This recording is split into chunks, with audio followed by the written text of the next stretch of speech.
دوستو آج میں ایک آپ کو واقعہ بتانا چاہتا ہوں، اور وہ یہ کہ ہم بہت برے پھنسے، اور وہ بھی سانپوں کے درمیان۔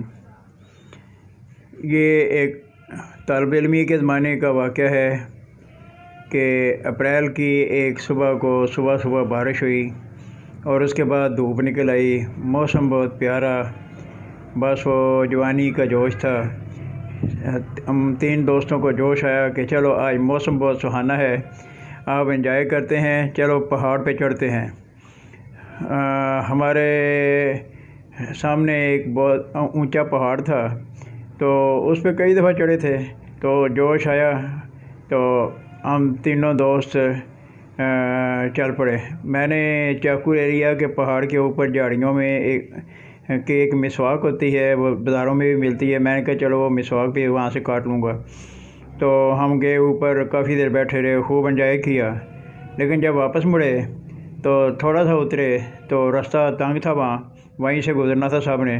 میں آگے تھا تو جھاڑی ایک تھوڑی ساتھ ہے رستے میں، تو میں نے وہاں چاقو نکالا اور اس کو جھاڑی کو ہاتھ لگانے لگا، تو ساتھ ہی پہاڑ کا ایک تھوڑا سا سوراخ تھا، وہاں دیکھا تو ایک سانپ بیٹھا ہوا، اور وہ بھی کنڈلی مار کے بیٹھا تھا۔ جب میرا دھیان پڑا تو میں خوف زدہ ہوا، میں فوراً نیچے چلا گیا۔ تو میں نے اوپر والے دوستوں کو کہا کہ بس جلدی بھاگنے کی کوشش کرو، یہاں سانپ ہے۔ وہ ایک میرے پیچھے آیا، اس نے بھی جلدی وہاں سے نکلا، اس نے دیکھ لیا، نیچے اترا۔ اس کے بعد جو تیسرا تھا وہ پہلے تو اس کو یقین نہ آیا کہ مذاق کر رہے ہیں، جب دوسرے نے بھی بتا دیا تو پھر اس نے کہا، ڈر ایسا پڑا، اس نے کہا میں نے ادھر سے نہیں آنا۔ اس نے دوسری طرف کہنے لگا میں اترتا ہوں، تو دوسری طرف بالکل ڈھلوان تھی اور بڑی خطرناک، اور کافی زیادہ ڈھلوان تھی۔ عام طور پہ لوگ ادھر جاتے نہیں کہ ادھر سے اترنا مشکل ہے، تو سلپ ہونے کا قدم پہ خطرہ ہوتا ہے۔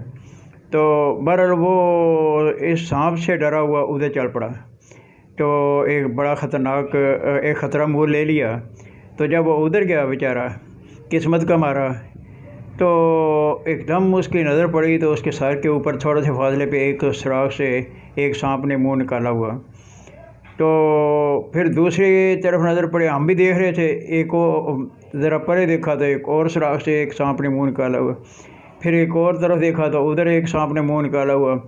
وہ ایک ہی وقت میں دیکھا تو 5-7 سانپوں نے مختلف سوراخوں سے منہ نکالے ہوئے۔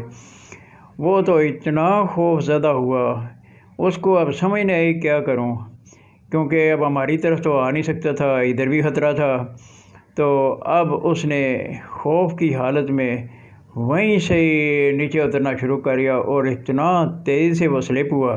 ابھی ہم تو بہت اوپر تھے، لیکن وہ ہم سے بہت پہلے پھسلتا ہوا بڑی تیزی سے نیچے آیا، اور یہ اللہ تعالیٰ کا کرم ہوا کہ وہ پہنچ خیر خیریت سے گیا، اس کو چوٹ وغیرہ نہیں لگی۔ تو یہ عجیب ہماری زندگی میں واقعہ ہوا کہ ایک سانپ سے بچنے کے لیے وہ بہت سارے سانپوں کے درمیان جا پھنسا، لیکن یہ حقیقت ہے جو عام کہتے ہیں، جس کو اللہ رکھے اسے کون چکھے، اور یہ ہماری آنکھوں کے سامنے کا واقعہ ہے کہ ہم جہاں سانپوں کے درمیان بری طرح پھنس گئے تھے، وہاں اللہ تعالیٰ نے کرم کیا کہ ہم بخیر و خوبی وہاں سے نکل آئے۔ اور ہمیں یہ بعد میں احساس ہوا کہ اصل میں جب بارش ہوتی ہے تو ان موسموں میں حبس ہو جاتی ہے، اور یہ حشرات الارض، زمین کے کیڑے مکوڑے، یہ سانپ وغیرہ، یہ پھر نہ بارش کے بعد باہر نکلتے ہیں حبس کی وجہ سے۔ تو پھر ہمیں غلطی کا احساس ہوا، ہم نے کہا پھر آئندہ اس طرح کے موسم میں بارش کے بعد فوراً کسی پہاڑ پہ نہیں چڑھنا۔ تو امید ہے دوستوں کو یہ واقعہ اچھا لگا ہوگا، تو اس لیے اسے لائک بھی کریں، اسے سبسکرائب بھی کریں، تاکہ آئندہ آنے والی ویڈیو بھی آپ تک پہنچتی رہیں۔ جزاک اللہ۔